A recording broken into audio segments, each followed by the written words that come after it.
Sox fans, this is your Sox Machine White Sox wake-up call for Thursday, July 6th, 2023.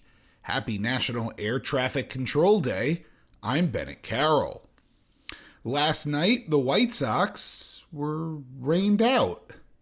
The game will be replayed as part of a doubleheader to wrap their series with the Toronto Blue Jays, with Game 1 starting at 4:10 p.m. Central Time. In the first game, Lance Lynn will face old friend Jose Berrios, while in the second game, which will take place 30 to 40 minutes after the conclusion of the first game, Yusei Kikuchi will face White Sox legend TBD. Assuming the White Sox go with the same lineup they had planned for the opener, they'll lead off with Andrew Benintendi in left, followed by Tim Anderson, who is suddenly hitting .318 over the last week. Luis Robert Jr., who was announced as the number 1 seed in the 2023 Home Run Derby, will bat third, with Eloy Jimenez DHing from the 4 spot. Andrew Vaughn will play first and hit fifth in front of Yasmani Grandal behind the plate. Oscar Colas, freshly called up from Charlotte with 6 home runs in his last 8 games played, was set to hit 7th. Zach Remillard, the newest White Sox legend, set to bat 8th, while Elvis Andrus was in the keystone position and will reset the lineup order. For the Blue Jays, George Springer was set to lead off, with Bo Bichette at short hitting second. Former Giants legend Brandon Belt is slotted in at DH and hitting third. Vladimir Guerrero Jr., who will join Luis Robert in the Home Run Derby, bats fourth, with Matt Chapman hitting fifth and playing third. Old friend Whit Merrifield hit sixth, with Kevin Biggio hitting seventh. Danny Jansen will catch and hit eighth, and Kevin Kiermaier, the defensive icon, will hit ninth. Around the AL Central, the Athletics cruised by the Detroit Tigers by a score of 12-3. The Braves beat the Cleveland Guardians 8-1 behind a 19-hit day, and the Minnesota Twins shut out the Kansas City Royals by a score of 5-0. The AL Central standings are as follows. The Twins lead the division at 45-43. The Guardians sit in second, 2 games back at 42-44. The Tigers are currently in third, 6.5 games back at 37-48. With the White Sox in fourth at 37-50, sitting 7.5 games back. The Royals are bringing up the rear, currently at 25-62, 19.5 games out of first. The Royals are only a half game better than the Oakland A's for the worst record in baseball. The Twins are the only team in the division with a positive run differential.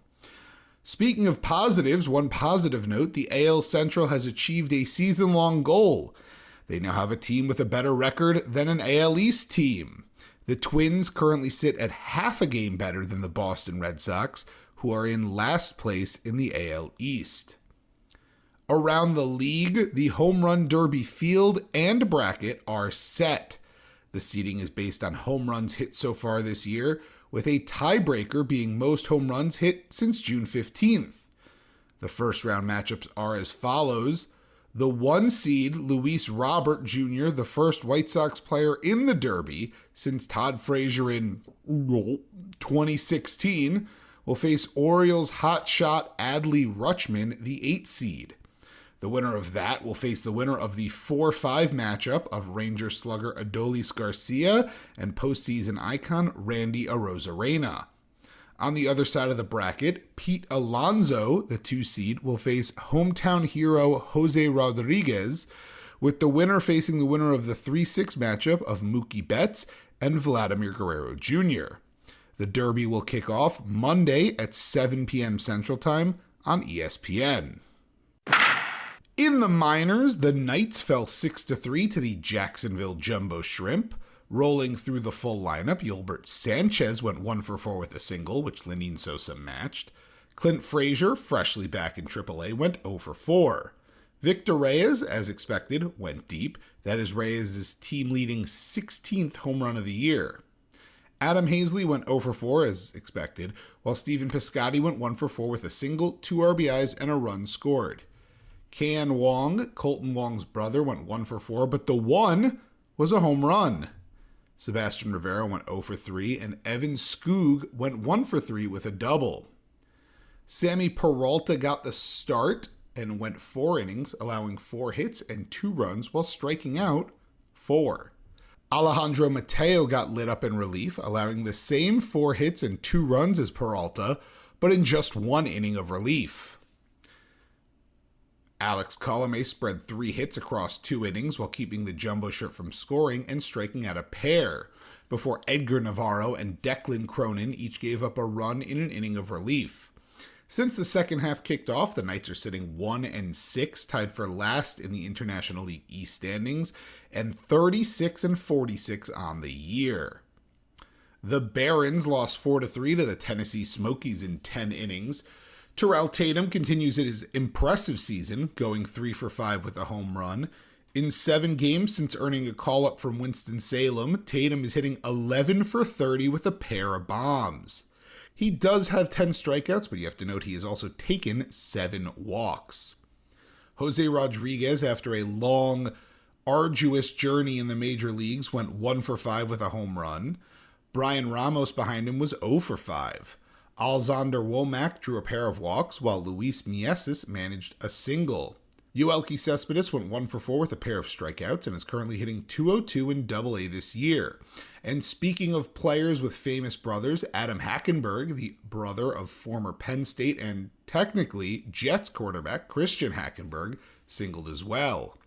Behind him, Chris Shaw went 1 for 3 with a solo home run as, yes, the Barons had 3 solo home runs and scored 3 total runs, following in the footsteps the White Sox set just a week or 2 ago.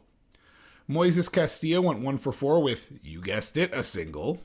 And it was a bullpen day for the Barons pitchers as Andrew Perez, Brooks Goswine, and Jonas Scalaro each threw 2 2/3 innings, allowing 2 runs, 1 run, and no runs respectively, with Ben Holmes bringing up the rear with 1 2/3 innings pitched and a run allowed, picking up the loss in 10. Birmingham falls to 3-4 and last place in the Southern League North in the second half, sitting 28-48 overall.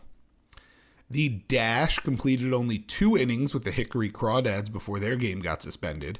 It'll be picked up tomorrow before a second game is played. Before the game was suspended, the Dash were up 4-3. Jacob Burke was leading off and went 2 for 2 with a single and a double and 2 runs. Behind him was top prospect Colson Montgomery, who was a matching 2 for 2 with a single and a double, but he had an RBI of Burke as well. Wilfred Veras was 0 for 1 with a walk, and Tim Elko continued to struggle in his trip to High A, going 0 for 2 with a strikeout. DJ Gladney was 0 for 1 with a bases-loaded walk for the least batted run impossible until Sean Goosenberg, who managed to have 0 at-bats and an RBI, walking another run in. Ivan Gonzalez also had no at-bats and an RBI, but he had a sacrifice fly. Andy Atwood struck out in his only at-bat, and Taishi Nakawake was 0 for 1. Another tough start for Andrew Dahlquist, who went 1 1/3 innings, giving up a pair of hits and 3 runs, with 3 walks and 2 strikeouts. He was pulled for Dylan Burns, who technically is still the active pitcher. Right now, that is, as long as the game hasn't started back up, he's the active pitcher. And speaking of suspended, the Cannonballers game was put on hold in the bottom of the 3rd, with Canny up 5-1 on the Down East Wood Ducks. And I have a complaint. Despite this pitch clock supposedly saving the game, Drake Logan has been waiting for his 0-1 pitch all night long. Mario Camilletti was 1 for 1 with a run before the game was called, and Wilbur Sanchez was 0 for 2. Bryce Willits doubled and scored, and Jean-Pierre Betancourt had a double and a pair of RBIs. Behind him, Chris Lanzilli was 1 for 1 with a single, a run, and an RBI. Logan Glass went deep, and Drake Logan was 0 for 1. Juan Gonzalez took a walk in his only at-bat, and Javier Mora was 0 for 1.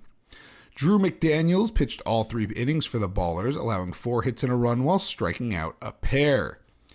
That will do it for this White Sox wake-up call. Subscribe to the Sox Machine podcast wherever you listen to podcasts. Also subscribe to our YouTube channel at youtube.com/SoxMachine. If you enjoy our work and want to support, visit patreon.com/SoxMachine, as we have several different tiers of support starting at just $2 a month for exclusive content, ad-free podcast and website, and first crack at our new swag. Enjoy your Thursday, and go White Sox.